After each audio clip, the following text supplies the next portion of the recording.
Let's take a closer look at what we learned from the 24 Hours of Le Mans 2025.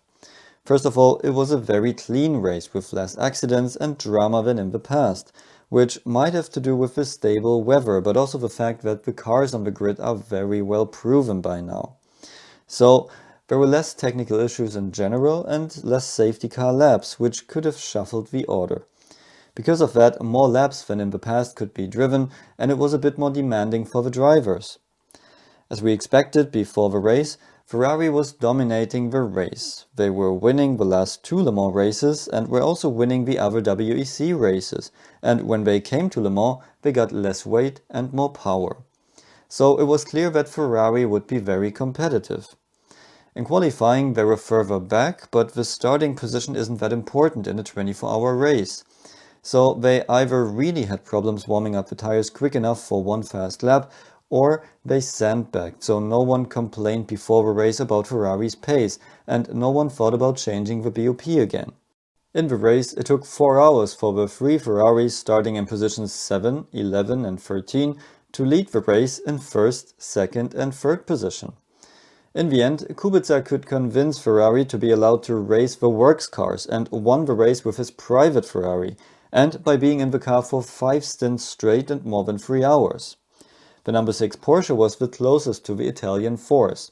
Like we could see, the Porsches had a good power boost at high speeds, which is important in Le Mans.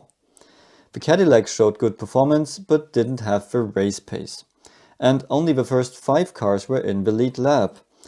One lap behind was the Toyota, which had the highest weight, but also disappointed because they were far away from the lead. Small mistakes and damage didn't allow for better results.